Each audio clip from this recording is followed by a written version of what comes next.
오늘의 말씀은 요나서 1장 2절에서 3절 말씀입니다. 너는 일어나 저 큰 성읍 니느웨로 가서 그것을 향하여 외치라. 그 악독이 내 앞에 상달되었음이니라 하시니라. 그러나 요나가 여호와의 얼굴을 피하려고 일어나 다시스로 도망하려 하여 욥바로 내려갔더니 마침 다시스로 가는 배를 만난지라. 여호와의 얼굴을 피하여 그들과 함께 다시스로 가려고 배삭을 주고 배에 올랐더라. 저희들 오늘은 2절에서 3절 말씀 가지고 일어나 걸어가라 라는 제목으로 함께 말씀 나누겠습니다. 여러분, 저희들 어제까지 1절 말씀을 통해서 하나님의 말씀이 요나에게 임한 모습을 보았습니다. 그리고 2절에서 3절에는 이제는 그 하나님의 말씀이 임했는데요, 그 말씀의 본격적인 내용이 등장하고 있습니다. 그래서 2절에 나오는 그 말씀에 지금 동사, 그러니까 요나에게 움직이게 하는 그 동사들을 보면요, 어떻게 되어 있습니까? 너는 일어나 라고 되어 있고요, 큰 성읍 니느웨로 가서, 그리고 외치라 입니다. 여기서의 가서는 걸어가라는 뜻이에요. 일어나서 걸어가라는 거지요. 그리고 가서 외치라는 거. 그러니까 일단은 일어나 걸어가고 그 다음 니느웨에 도착하면 이제 거기서는 외쳐야 되는 거겠죠. 근데 지금 하나님께서 요나를 보내시는 이유에 대해서 말씀하고 계세요. 2절 마지막 부분에 그 이유가 뭡니까? 그 악독이 내 앞에 상달되었음이니라 하시니라 라고 되는 거예요. 어떤 사람들을 심판하시기 위해서 얘네들이 갖고 있는 악독이 여기까지 차면, 한 80% 정도까지 차면 이때는 심판을 해야 되겠다라고 하나님이 정해놓으셨다고 했을 때, 지금 그 악독이 그만큼 차 올랐다는 표현입니다. 그런데요, 이 표현은요, 분명히 그들이 봤을 때, 또 세상 사람들이 봤을 때, 자신 스스로 봤을 때 자기들은 하나님을 믿지도 않기 때문에 하나님하고 아무런 상관이 없다고 생각할지 모르겠지만, 하나님은 이 세상의 모든 사람들을 보시고 지으신 그들을 언젠가는 심판하시고 어떻게든 이끌어 가시는 모든 세상 만물의 주인이심을 지금 이 말씀을 통해 드러내시는 것입니다. 그래서 이 표현은요, 창세기 15장 13절과 16절 그곳에도 이런 표현이 나오고 있어요. 제가 읽어보겠습니다. 여호와께서 아브라함에게 이르시되 너는 반드시 알라. 내 자손이 이방에서 객이 되어 그들을 섬기겠고 그들은 400년 동안 내 자손을 괴롭게 하리니. 이것은 이제 애굽에 가서 아브라함의 후손들이 고난을 받을 시간을 얘기하시는 거죠. 그 다음 16절에 내 자손은 4대 만에 이 땅으로 돌아오리니, 가나안으로 다시 온다는 거죠. 이는 아모리족 속의 죄악이 아직 가득 차지 아니함이니라 하시더니 아멘.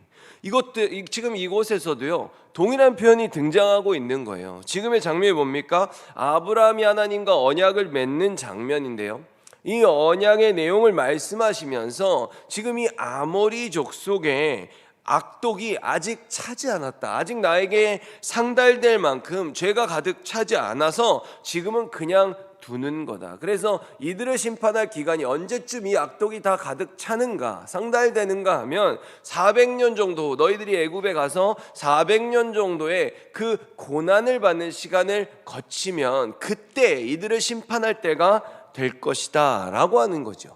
여러분, 하나님이요, 한 가지 역사를 행하실 때요, 이것은 분명히 이스라엘 백성들 입장에서 보면요, 출애굽의 역사고 그 다음 가나안에 들어와서 여호수아와 함께하는 전쟁의 시간들이잖아요. 그죠? 정복 전쟁의 역사입니다. 근데 하나님은 언제나 한 가지의 역사를 통해서 하나만 이루시지 않고요, 그 역사를 통해 다양한 역사를 이루어 가시는 거죠. 지금 이 대표적인 사례가 우리들에게 보여지는 것입니다. 이건 이스라엘에게 약속하고요, 주님이 그들에게 약속을 지키시는 장면이지만, 그 하나님이 약속을 지키시는 장면은 동시에 지금 아모리족 속에게는 심판의 때, 정해졌던 그 심판의 때가 이루어지는 약속임을, 지금 이 동시에 이 역사가 일어나는 것을 보여주는 것이죠. 분명히 아브라함에게 언약을 하세요. 그리고 하나님 나라를 다시 세우시겠다는 원대한 계획을 지금 이 언약 속에서 말씀해 주고 있습니다. 근데 지금 그 과정 속에서 이 땅이 무슨 땅입니까? 가나안 땅은 이스라엘 백성들에게 주시기로 작정한 땅이에요. 그때 내가 이들을 심판하겠다, 이들의 죄가 가득 찬다라고 지금 말씀하시는 것이죠. 이렇게 하나님께서는 언제나 역사하실 때 보면요, 주님의 때가 있습니다. 우리는 그 때를 다 알 수는 없죠. 근데 그 때를 모르기 때문에 사람들은 불평할 때가 많이 있어요. 하나님, 이 아모리 쏙쏙 보면서 그렇게 말할 수 있다는 거예요. 하나님, 저 사람은 왜 저렇게 하나님도 안 믿고, 내가 보면 나는 되게 열심히 믿고 열심히 살고 쟤는 지 멋대로 사는 것 같은데 왜 쟤는 저렇게 잘 삽니까? 라고 하는 어떤 그런 부러움들과 억울함들이 우리 안에서 이렇게 솟아나올 때가 있다는 거지요. 근데 여러분, 우리가 걱정할 것이 없는 것, 우리가 그들을 하나도 부러워할 것이 없는 건 뭡니까? 내가 그렇게 억울해하기 전에 하나님께서 이미 우리들과 그들의 삶을 계속해서 지켜보고 계시다는 거예요. 왜냐하면 하나님이 이 세상 모든 만물의 주인이시기 때문입니다. 하나님은 이미 아브라함을 부르실 때 어떻습니까? 지금 이렇게 오랜 시간 이전에, 들어가서 400년이라는 시간이라면 훨씬 더 그 전에, 지금 야곱 이전에, 그죠? 야곱이 이삭과 야곱, 아브라함과 이삭과 야곱의 약속에 그들이 들어가는 거잖아요. 근데 지금 아브라함 때 이미 이렇게 말씀하실 때 가나안 족속들이 그것을 알 턱이 있겠습니까? 모르죠. 그들은 그냥 자기들이 살던 땅인데요, 그들의 입장에서 보면요, 자기들이 가나안 땅에서 살고 있었어요. 그랬는데 갑자기 몇백만 명이 자기네 땅으로 몰려 들어와 가지고 이제 여기가 우리 땅이니까 당신들은 이제 나가야 된다라고 말하는 황당한 상황인 겁니다. 여러분, 여호수아가요, 땅을 분배할 때도 보면요, 가나안 사람들 입장에서는 기가 차는 거예요. 왜냐하면 아직 여호수아가 땅을 분배해 줄 때는요, 그 사람들 그 땅에서 살고 있었어요. 자기들이 그 땅에서 살고 있는데 그 땅을 분배하는 거예요. 여러분도 한번 생각해 보세요. 여러분들이 아파트에서 다 살고 있어, 우리가. 그런데 갑자기 큰 무리의 사람들이 아파트 마당에 이렇게 오더니 갑자기 막 자기들끼리 제비를 뽑아요. 그러더니 야, 너 됐어, 너 405호 가서 살아. 너는 그래, 넌 저기 203호 가서 살면 되겠네. 너 저기 땅 이렇게 분배해 주셨어. 이러면서 내가 살고 있는데 그 마당에 들어와서 그 땅을 분배하는 일들이 가나안 사람들 입장에서 보면 그런 일들이 그들에게 일어났다는 것입니다. 지금 하나님께서 말씀하시잖아요. 그들의 죄 때문에 내가 정해놓은 시간에 그들은 심판을 받는 것이다 라고 말씀하시는 거예요. 그럼 여러분, 이들에게는 기회가 있었을까요? 없었을까요? 저희가 여호수아서 2장 8절에서 11절을 보면요, 이것은 라합의 고백인데요, 또 그들이 눕기 전에 라합이 지붕에 올라가서 그들에게 이르러 말하되 여호와께서 이 땅을 너희에게 주신 줄을 내가 아노라. 우리가 너희를 심히 두려워하고 이 땅 주민들이 다 너희 앞에서 간담이 녹나니 이는 너희가 애굽에서 나올 때 여호와께서 너희 앞에서 홍해 물을 마르게 하신 일과 너희가 요단 저쪽에 있는 아모리 사람의 두 왕 시온과 옥에게 행한 일, 곧 그들을 전멸시킨 일을 우리가 들었음이니라. 우리가 듣자 곧 마음이 녹았고 너희로 말미암아 사람이 정신을 잃었나니 너희의 하나님 여호와는 위로는 하늘에서도 아래로는 땅에서도 하나님이시니라. 아멘. 이게 무엇입니까?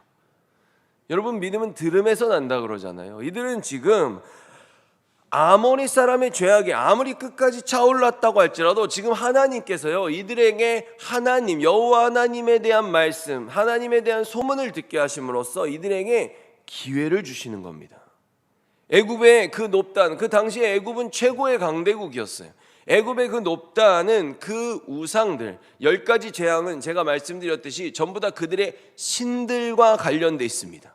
자기들이 생각하는 그 모든 신들을 하나님께서 10가지 재앙을 통해 하나씩 다 쳐내시는 거예요.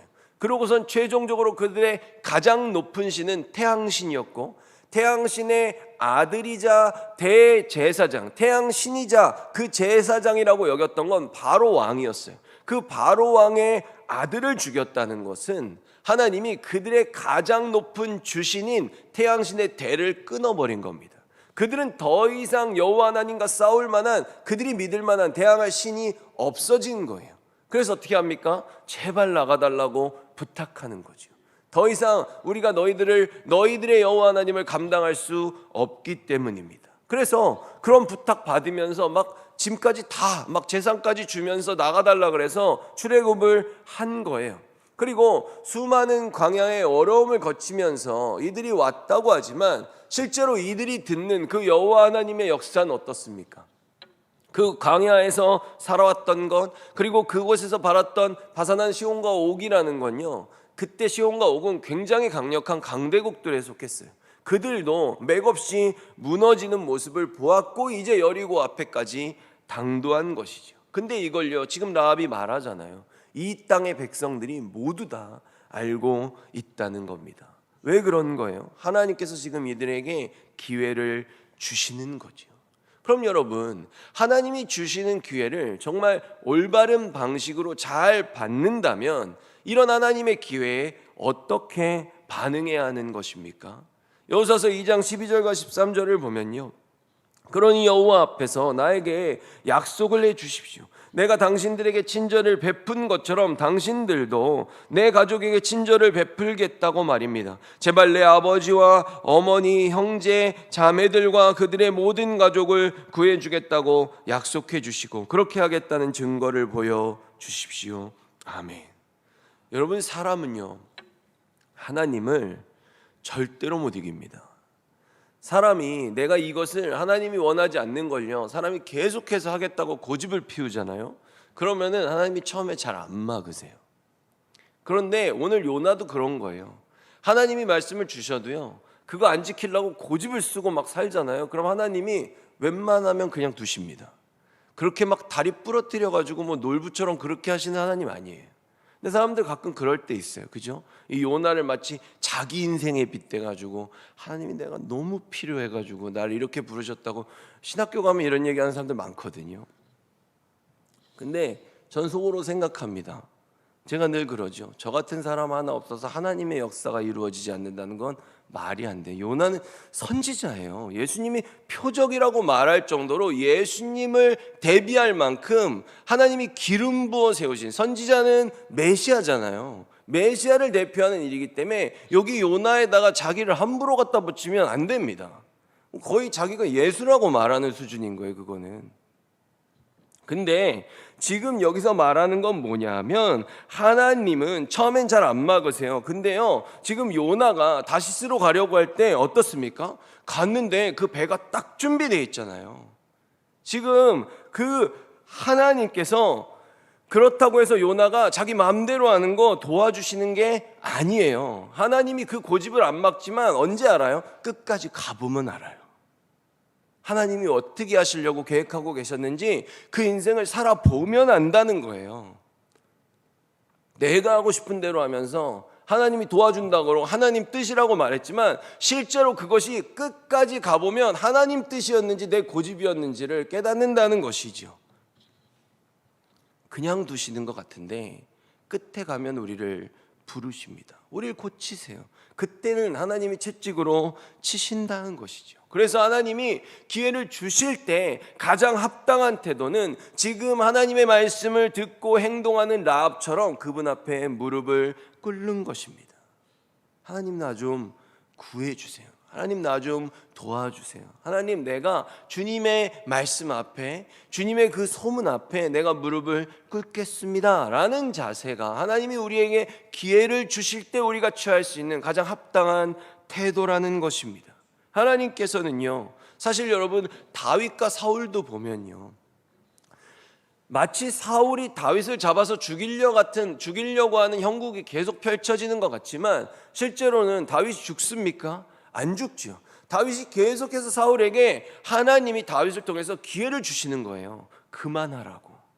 이게 하나님의 뜻이 아니라고. 왕은 왕대로 열심히 하나님을 섬기면서 사실하고 다윗이 계속 메시지를 전해주잖아요. 무슨 뜻입니까? 사울과 같이 고집 피우고 악해도 하나님은 그런 자들에게도 결국 핑계치 못할 기회들을 계속 주신다는 것입니다. 물론 그들이 생각할 땐 기회라고 생각하지 않을 수 있어요. 그러나 하나님은 절대로 핑계하지 못하게 기회를 주시는 것이죠.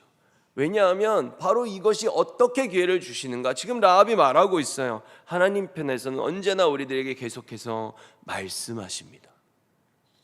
왜냐하면 하나님께서는 이 세상 모든 만물의 모든 인생들의 주인이시기 때문입니다. 그런데 여러분, 그렇다면 이 요나를 부를 때 이스라엘의 영적 상황이 별로 좋지 않다고 했잖아요. 그러면 이때 이스라엘의 영적 상황은 어느 정도로 좋지 않았는지 한번 보겠습니다. 물론 외형적으로는 그 영토를 회복했다 그랬어요. 솔로몬의 영토를 회복한 거예요. 여러분, 우리가 성경을 보면 솔로몬의 영토를 회복했는지 솔직히 잘 모르죠. 근데 솔로몬의 영토를 회복했다는 건 굉장히 강력해진 거거든요. 아주 쉽게 이렇게 생각해 볼 수 있어요. 우리 옆집 사람 뭐 별거 아닌 것 같았는데 갑자기 땅을 몇만 평을 사는 거예요. 여러분, 땅은 그냥 삽니까? 그지요? 그 땅을 살 만큼 그 사람의 경제 수준이 올라가는 거거든요. 바로 그런 거예요. 지금 솔로몬의 영토를 회복했다는 건 이스라엘이 그만큼 부유해지고 강해졌다는 것을 대변하는 것입니다. 그런데요, 그때 영적 상황이 어땠냐면 호세아가 말하는 말씀을 한번 볼게요. 2장 16절 보면요, 여호와께서 이르시되 그날에 내가 나를 내 남편이라 일컫고 다시는 내 바알이라 일컫지 아니하리라. 아멘. 여러분, 지금 이게 무슨 뜻이냐면요, 지금 이스라엘이 하나님을 섬긴다고 하고 여호와 하나님의 이름을 부르는데요, 그 여호와 하나님을 내 바알이라고 부르면서 섬기고 있다는 거예요. 이들의 영적 상태가 굉장히 어떤 심각한 위험 수위까지 올라와 있는 것을 지금 단편적으로 보여주는 겁니다. 지금 여호와 하나님과 바알을 구분하지 못할 정도로, 구분하지 않고 섬길 정도로 이들의 영적 상황이 심각한 거예요. 여호와 하나님을 바알이라고 부르면서 섬긴대잖아요. 열왕기하 14장 26절 27절에 보면요, 여호와께서는 모든 이스라엘 백성이 큰 고통을 당하는 것을 보셨습니다. 이스라엘에 종이나 자유자나 남아있는 사람이 없었으며 도와줄 사람은 한 명도 남지 않았습니다. 그러나 여호와께서는 이스라엘을 완전히 없애버리겠다고 말씀하신 적이 없었습니다. 여호와께서는 요아스의 아들 여로보암 2세를 통해 이스라엘 백성을 구원하셨습니다. 아멘. 지금 이게 무엇이냐 하면 북이스라엘로 갈라선 이후에 계속해서 죄만 지으면서 영적으로 후퇴해 왔던 이스라엘이었어요. 그러면서 그들이 처음 여로보암 때는 좀 괜찮았다 그랬죠. 그러나 그들이 영적으로 후퇴하면서 그들의 경제적인 상황도 바닥을 치어서 이렇게 바닥으로 내려가고 있었고, 외적들의 침입이 계속 있었어요. 외부로부터의 침입이 계속 있으니까 너무 힘들게 살았단 말이에요. 그래서 하나님이 마지막으로 채찍을 드시기 전에 지금 여로보암 2세를 통해서 다시금 솔로몬의 영토를 회복시켜 주셨다는 표현을 지금 이렇게 하고 있는 겁니다. 그래서 여로보암 2세가 무슨 이들을 구원했다는 건 여로보암 2세가 뭘 잘했다는 얘기를 하는 게 아니에요. 이들을 다시금 한번 이렇게 삶으로 부응하고 일어설 수 있도록 하나님이 세워주셨음을 지금 말하고 있는 거죠. 근데 뭐라고 말씀드렸습니까? 이것이 그들의 마지막 기회였어요. 여호와 하나님이 보여주신, 그들에게 보여주신 여호와 하나님의 긍휼이었습니다. 그런데 이스라엘 백성들이요, 이 축복을 마지막에 부어주셨는데 당근을 쏟아 부어주셨다 그랬죠. 근데 어떻게 했습니까? 더 썩어 문드러져 버렸어요. 여호와 하나님을 이제는 아예 바알이라고 부르면서 주님의 이름조차 잃어버린, 그 이름조차 구분하지 못하는 그런 최악의 영적 상황으로 나아간 것입니다. 이들이 어떻다는 거예요? 뭐 여호와면 어떻고 바알이면 어떻냐는 거예요. 어차피 우리한테 계속해서 이렇게 잘 먹고 잘 살게 해주는데 뭐 아무나 불러도 이제는 막 잘 나가는데 상관없다는 거죠. 맞습니까? 당연히 아니죠. 그래서 결국 하나님께서 아수르를 통해서 누구든지 내 앞에서 회개하면 나는 용서한다 라는 그 모범을 보이시고, 그래서 그 동시에 하나의 역사를 통해 여러 개를 이루어 가신다 그랬잖아요. 바로 그 악이 가득한 아수르에게는요, 요나를 보내서 또 아수르에게 그들을 위한 마지막 기회를 주신 겁니다. 내가 아수르를 통해서 너희가 멸망하게 될 거라고. 여러분, 이 여로보암 2세 때만 해도요, 아수르는 말씀드렸듯이 굉장히 힘이 없었어요. 그래서 그런데도 불구하고 이런 말씀을 하시는 거죠. 아모스서 5장 27절을 보면요, 내가 너희를 다메섹 밖으로 사로잡혀 가게 하리라. 다메섹은 지금 우리가 아람 장군 나아만, 그 아람이 바로 이 다메섹 쪽에 위치했습니다. 그러니까 이스라엘이 있고요, 아람이 있죠. 그리고 지금 아수르로 가려면 이쪽까지 와야 돼요. 티그리스 유프라테스 강 거기 이렇게 있어서 여기까지 와야 되거든요. 그러니까 이 나라 밖으로 너희들 끌어낼 거야 라고 지금 얘기하시는 거죠. 포로로 잡혀간다는 얘기를 하는 거예요. 그의 이름이 만군의 하나님이라 불리우는 여호와께서 말씀하셨느니라. 하나님이 말씀하셨다, 정하셨다는 얘기를 하는 거죠.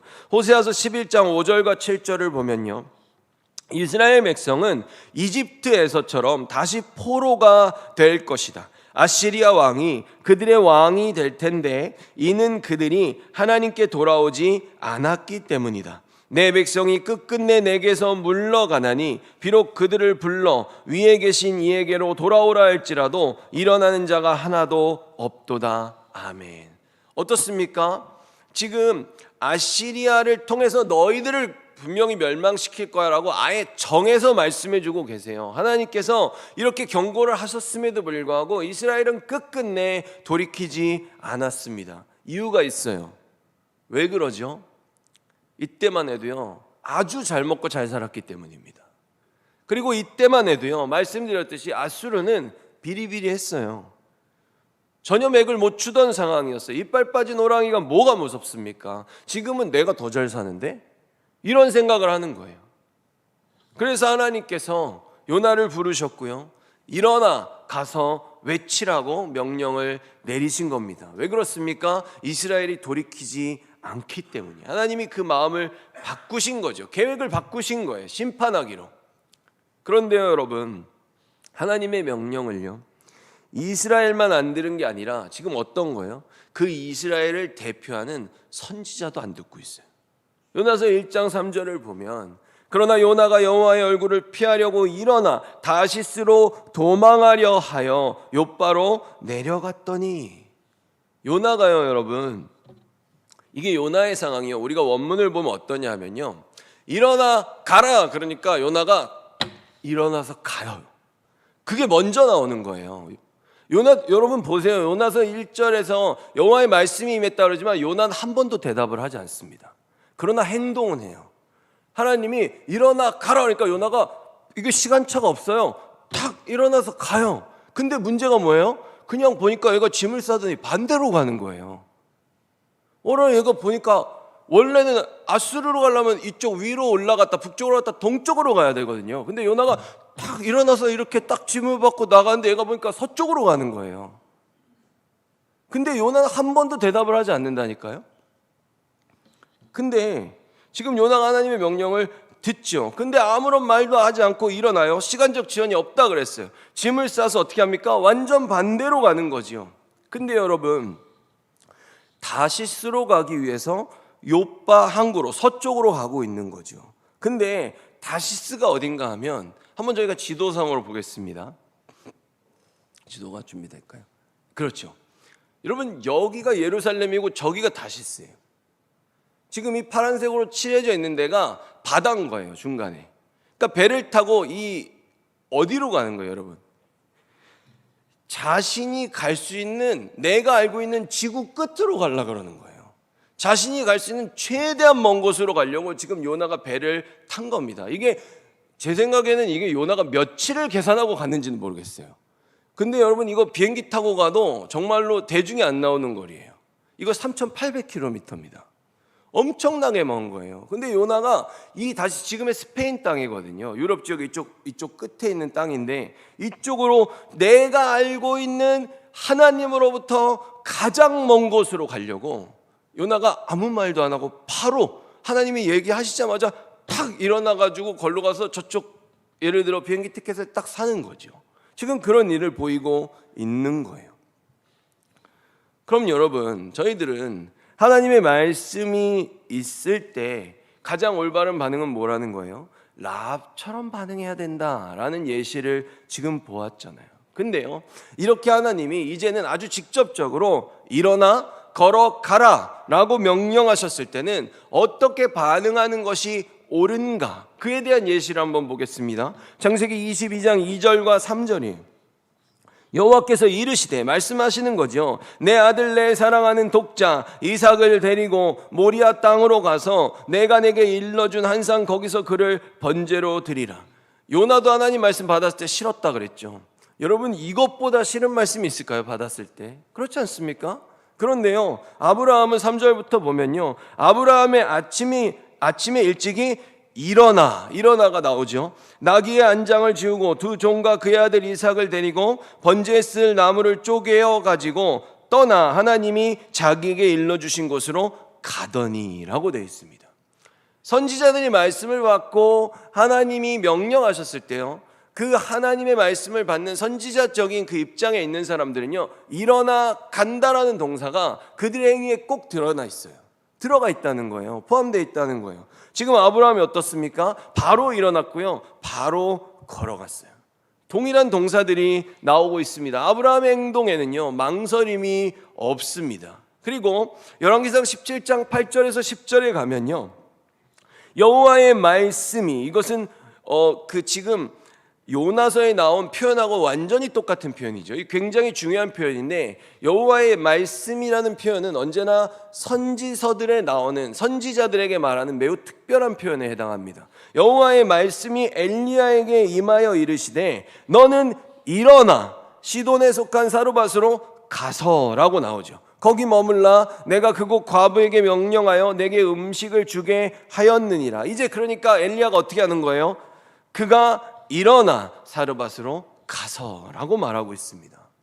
이처럼 저희들이 알고 있듯이요, 여러분, 히브리어 구약 성경을 쓴 히브리어에서는요, 듣다가 순종하다입니다. 한 단어예요. 듣다와 순종하다가 다른 두 개의 단어로 존재하지 않아요. 말씀을 듣는 거고요, 내가 말씀을 들었다, 내가 순종했다는 하나의 동사로 기록되어 있습니다. 그러니까 듣다가 순종하다이기 때문에 하나님의 입장에서 볼 때는 순종하지 않으면 그 말씀을 어떻게 한 겁니까? 안 들은 거예요. 히브리어에서는 그렇게 말하고 있습니다.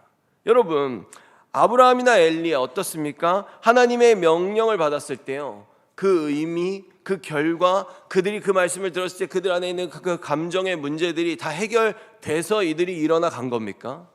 저희들 알고 있잖아요. 그렇지 않아요. 일단 가라고 하시니까 가는 겁니다. 일단 일어나라고 하시니까 일어나는 거예요. 여러분, 그래서요, 세상 사람들이 봤을 때는요, 저희들처럼 대책 없는 인생이 없는 겁니다. 정말 대중 없잖아요. 하나님이 일어나 가라 하니까, 아브라함은 원래 처음에 나가라 그럴 때는 갈대아 우르 땅에서 갈 바를 알지 못하고 갔다 그러잖아요. 얼마나 대중이 없어요. 거기서 아브라함의 가족들은 약 400년 이상을 살았거든요. 여러분, 한 땅에서 400년을 살았는데 거기를 다 그냥 떠난다고요? 하루아침에? 어디로 가는데? 해서 나도 몰라 라고 하고 그곳을 떠난다는 건 쉬운 일이 아니에요. 근데요, 왜 갑니까? 그 말씀하신 분이 하나님이기 때문인 거예요. 사람들이 봤을 때는 대중도 없고 대책도 없고 정말 너무 한심한 인생일 수 있어요. 계획이란 게 없잖아요. 근데 그것이 가장 완전한 대책이 될 수 있고 완전한 계획이 될 수 있는 건 우리한테 말씀하신 하나님이 완전하기 때문입니다. 그래서 우리는 그런 인생을 살아가야 되고 가고 있는 하나님의 백성이라는 것이죠. 여러분, 요나서는요, 1절부터 아까 그 선지서들의 독특한 표현이라고 했죠. 여호와의 말씀이라는 표현이 나옵니다. 이것은 선지서들에 나타나는, 아주 이것이 선지서인가 아닌가를 구분하는, 이 사람이 선지자인가 아닌가를 구분하는 굉장히 독특한 표현이에요. 근데 이 횟수를요, 그 장수별로, 요나서가 지금 장이 적지만 그 장수별로 평균을 내보면요, 보통 그게 예레미야서나 에스겔서라고 할지라도 한 장보다 한 장에 한 번 이하로 나옵니다. 한 0.6%, 한 0.7 정도가 나온다는 거예요. 한 장을 이제 100으로 봤을 때 100%가 한 장에 한 번 이상 나오지 않는다는 거예요. 근데요, 요나서는 전체가 4장이잖아요. 근데 요나서 2장은요, 하나님의 말씀이 나오는 게 아니에요. 요나 자신의 개인의 기도의 독백입니다. 그렇기 때문에 4장 중에 2장 빼고 1장, 3장, 4장으로 치면요, 요나서에는 여호와의 말씀이라는 단어가 무려 7차례나 등장합니다. 비율로 따지면 선지서들 중에 하나님의 말씀, 여호와의 말씀이라는 표현이 가장 많이 나오는 선지서라는 거예요. 그만큼 하나님의 말씀이 지금 선지자 요나에게 어떻다는 거예요? 강력하게 임했다는 것을 알 수 있는 부분입니다. 근데 오늘 요나를 보니까 어때요? 여호와의 얼굴을 피해 자기가 알고 있는 땅 끝으로 도망가려고 지금 시도하는 상황입니다. 요나가 원래는 어떤 예언을 한 사람입니까? 요나의 입장을 한번 생각해 보자는 거예요. 한 나라에 흥망성쇠가 있다면요, 요나는요 지금 이스라엘에서 자기 세대에서 볼 수 있는 가장 흥하고 가장 성하는 그 예언을 담당한 사람입니다. 그러니까 이스라엘 사람들 입장에서 보면요, 요나는요 굉장히 훌륭한 사람이에요. 너무 좋은 선지자죠. 자기들을 대성하게 하는 그 예언을 전해준 사람이잖아요. 근데 요나한테는 이제 어떻게 되는 거예요? 망하고 쇠하는 그 예언을 감당해야 된다는 그 임무가 지금 부과된 거거든요. 마치 일제시대라고 하면요, 빨리 가서 저 친일파들 다 세워가지고 이 나라 망하게 만들어야 된다는 그 명령을 지금 받은 거예요. 그런데 여러분, 이처럼 하나님의 말씀은요, 그리고 이 복음, 이것은요 참된 사랑, 그 주된 메시지가요 지금 요나에게 주어진 것처럼 때로는 무엇입니까? 내가 도저히 사랑할 수 없는 자들에게 그 복음을 전하라고 명령하신다는 거예요. 기독교의 메시지고요, 이것이 가장 예수님의 복음을 닮은 메시지가 되는 것입니다. 왜 그렇습니까? 도저히 사랑할 수 없는 우리를 먼저 사랑하신 분이 예수님이시기 때문에 그래요. 여러분, 만약 누군가가 나는 절대로 나 진짜 절대 저 사람은 안 될 것 같아. 저한테도 그런 사람들이 있었어요. 근데 저는 아직도 우리가 얼마나 악한 죄인인지, 내 죄가 얼마나 무서운 죄인지를 잘 모르기 때문에 그런 말을 하는 겁니다. 죄에 대한 심각성, 예수님이 용서해 주신 내 죄가 어느 정도인지를 모르니까 저 사람의 죄가 내 죄보다 커 보이니까 내가 죄는 용서하지 못하겠어라는 말을 하는 거예요. 그럼 여러분, 우리는 자격이 있습니까? 아니요. 우리 자격 없어요. 우리 절대로 자격 없습니다. 근데 왜 이런 자들을 위해서 예수님이 죽으십니까? 이유가 뭐예요? 여러분, 예수님이 이걸 비교해 주시잖아요. 우리가 탕감받은 건 1만 달란트의 사랑을 받은 겁니다. 근데 내가 다른 사람의 걸 용서하지 않는 건 뭐라 그래요? 100데나리온이잖아요. 한 데나리온이 하루치 품삯이라고 말씀을 드렸죠. 그러면 한 100일치 정도의 품삯이에요. 그러면 1만 달란트는 얼마입니까? 4만 6천 년 동안 일해야 되는 품삯이에요. 그런데도 4만 6천 년 동안 일해야 되는 품삯은 탕감을 받았는데요, 무슨 얘기를 하는 거예요? 내가 내 100데나리온은 꼭 받아야 되겠다는 거예요. 나는 그걸 탕감받았는데. 하나님이 보실 때 그런 우리들의 모습이 어떻게 보이겠습니까? 하지만 너무도 중요하게요, 주님께서는요 우리들도 지금 이 요나처럼 쓰기를 원하십니다. 너희도 니느웨로 가라고 우리를 보내고 계세요. 여러분, 마태복음 5장 44절, 46절, 48절을 보면요, 나는 너희에게 이르노니 너희 원수를 사랑하며 너희를 박해하는 자를 위하여 기도하라. 너희가 너희를 사랑하는 자를 사랑하면 무슨 상이 있으리요? 세리도 이같이 아니하느냐. 그러므로 하늘에 계신 너희 아버지의 온전하심과 같이 너희도 온전하라. 아멘. 이처럼 우리들에게도 어떤 것입니까? 지금 요나에게 하신 동일한 요구를, 말씀을 주셨잖아요. 여러분, 지금 이 읽은 말씀 마태복음이잖아요. 그렇죠? 생각해 봅시다. 이 마태복음을 쓴 마태는요 세리였어요. 세리는 그 당시 어떤 사람입니까? 세리가 친일파예요. 세리는 당시 유대인들한테는 같은 민족의 피를 빨아먹고 살아가는 그런 존재들입니다. 가장 경멸했던 사람이잖아요. 근데 지금 이 마태가요, 누구를 대상으로 이 책을 쓴 겁니까? 마태는 유대인들을 대상으로 이 마태복음을 기록했어요. 무슨 뜻입니까? 내 원수를 향해 일어나 걸어가라라는 주님의 말씀에 순종한 그 제자의 모습을 보여주는 것입니다. 마태가 제일 싫어해야 되고 제일 나를 괴롭히고 제일 나를 나쁜 사람으로 모르고 힘들게 했던 사람들은 유대인들이거든요. 근데 이 마태는 그 유대인들을 향한 복음을 썼다는 거예요. 근데 지금 더 재밌는 건 뭐예요? 자기가 그 유대인들을 향한 복음을 쓰면서 예수님이 말씀하신 게 이 말씀이 여러분 복음서에 다 기록되어 있지 않아요. 마태복음과 누가복음만 있거든요. 근데요, 마태만 이 표현을 쓰고 있어요. 무슨 표현입니까? 세리도 이렇게 한다. 저 못돼 먹은 세리도 요 정도는 해. 친한 사람은 다 사랑하지 라는 것에다가 지금 마태가 유대인들에게 복음을 전하면서 자기의 위치에 서 있던 세리를 엿다가 넣어서 썼다는 겁니다. 여러분 대단하지 않습니까? 마태는 이미 자기 인간의 자존심이나 인간적인 어떤 어려움들에 대한 그 모든 장벽을 넘어선 모습을 지금 보여주는 거예요. 여러분 어떻습니까? 이처럼 참된 복음이란 건요, 절대로 내가 듣기에만 좋은 복음이 아닙니다. 주님의 사랑에는 조건이 없어요. 인간이 할 수 없는 사랑을 우리에게 요구하시기 때문에 이것들이 우리에게 어렵고 힘든 것입니다. 하나님이 우리에게 행하라고 하시는 그 사랑은요, 어떻습니까? 우리를 고민하게 만드는 사랑이에요. 그리고 지금 요나처럼요, 할 수만 있다면 도망칠 핑계를 찾고 싶은 사랑을 하라고 우리에게 명령하십니다. 예수님이 그랬던 것처럼 사랑해야 될 이유를 찾는다면요, 그 이유를 찾을 수 없는 사람들을 향해서 지금 일어나 걸어가라, 그리고 그들에게 외치라고 명령하신다는 것입니다. 여러분 저희들 오늘 동일한 명령을 받았습니다. 우리에게도 일어나 가라 그러잖아요. 가서 제자 삼아라. 거기에 있는 모든 사람들에게 사랑을 베풀고 그리스도의 복음을 전해야 할 때요, 그 위치에 있는 사람들을 보면요, 우리들도 요나처럼 다시스로 가는 배를 타고 싶은 마음이 든다는 겁니다. 여러분 지금 우리를 주님은 부르셨어요. 우리가 그 부르심에 어떻게 반응하고 있냐는 거죠. 주님의 부르심에는요, 후회가 없습니다. 우리가 정말 그 주님이 우리의 완전하신 대책이라고 믿는다면, 나에게 지금 명령하시고 나를 부르시고 나에게 일어나거라 가라고 명령하신 그 하나님의 명령도 완전하다는 걸 믿을 수 있어야 되는 거잖아요.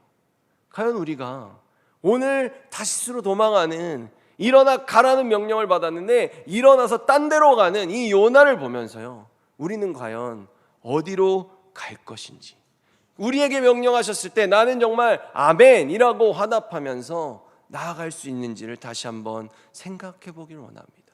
내가 사랑할 수 있는 사람만 사랑하는 건 세리도 할 수 있다라고 지금 이 세상에서 너희들이 생각할 때 가장 추악한 그 죄인도 자기 가족, 지 새끼는 다 사랑해. 지금 그 얘기를 하고 있는 거 아니겠습니까?